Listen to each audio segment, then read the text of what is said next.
Bonjour. Eh bien pour cette leçon, nous sommes en train d'étudier le climat et les aléas qui peuvent provoquer. Nous avions vu lors d'un cours précédent qu'un climat pouvait générer des aléas et que ces aléas pouvaient eux-mêmes générer des risques.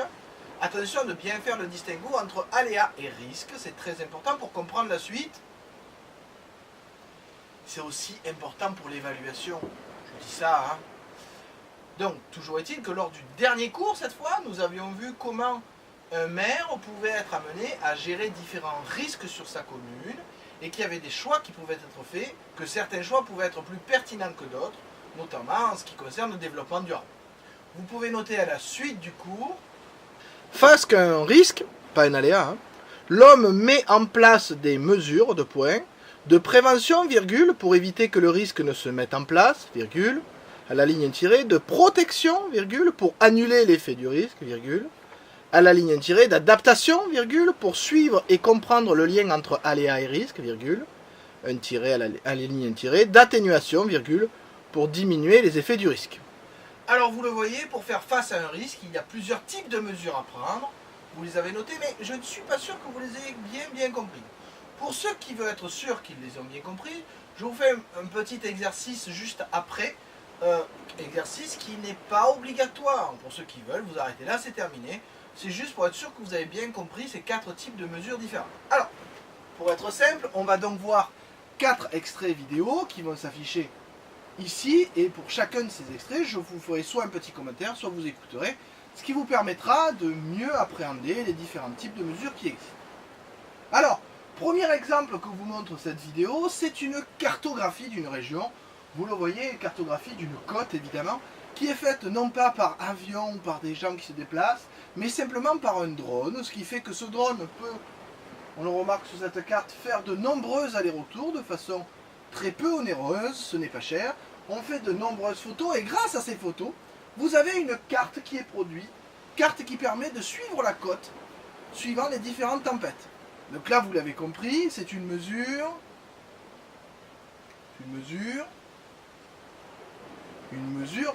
d'adaptation, effectivement. On étudie le terrain pour s'adapter aux différents problèmes avant qu'ils ne surviennent. Voilà pour ce premier exemple. Deuxième exemple, cette fois encore plus simple, là vous avez des panneaux qui s'affichent. Panneaux qui s'affichent souvent en bord de mer. Pour ceux qui fréquentent les bords de mer, vous en avez sûrement vu ainsi. Donc là, c'est une mesure de prévention. Et oui, on essaye de faire disparaître le risque, puisque les gens, en voyant ces panneaux qui sont quand même très visibles, puisque c'est le but, en voyant ces panneaux, les gens ne vont pas à l'endroit. Et donc même si l'aléa reste, il n'y a plus le risque. C'est exactement la même chose que ce que nous avions vu en classe avec les expropriations. On rachète les maisons pour que les gens puissent partir, et du coup, même si la falaise s'effondre, il n'y a plus personne, il n'y a plus de risque. Alors, troisième exemple, voilà le troisième exemple, des constructions que l'on connaît, qui sont sur tous les bords de mer, donc des digues, du béton, de l'enrochement. Ce sont des mesures de protection. Des mesures de protection, puisqu'effectivement, elles vont protéger contre le risque.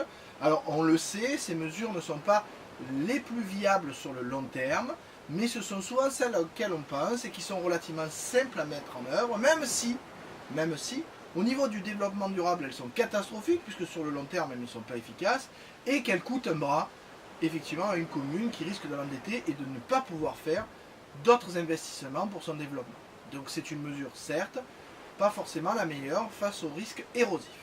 Enfin, pour la dernière mesure, on va écouter monsieur le maire de la commune de Bidart. Alors normalement, si vous avez bien compris, vu qu'il n'y en a que 4, vous avez compris, je vous dis ça juste après ce qu'il aura à dire, ne vous inquiétez pas.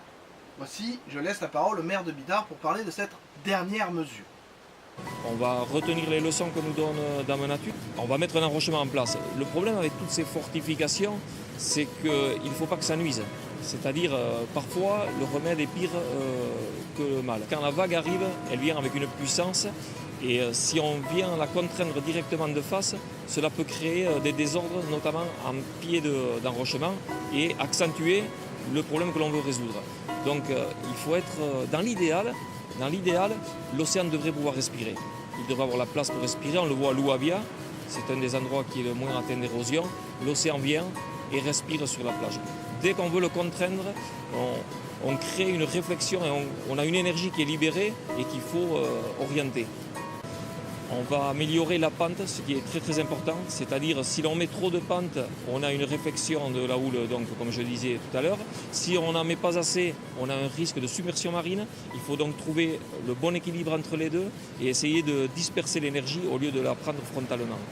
Voilà, ça c'est l'expérience du terrain et des bureaux d'études qui font des calculs qui nous aident. C'est l'alliance des deux qui donne de bonnes solutions. Vous le voyez, il fait en place des mesures pour diminuer la force des vagues. C'est donc la mesure d'atténuation. On diminue le risque même si l'aléa reste le même. J'espère que grâce à ce petit exercice, grâce à ces différents extraits vidéo, vous avez bien compris les différents types de mesures qui peuvent exister face à un risque et que ainsi vous serez prêt soit pour les identifier quand vous promènerez quelque part ou quand vous verrez une construction, soit de façon plus pragmatique pour l'évaluation de la prochaine fois. Sur ce, je vous dis à bientôt.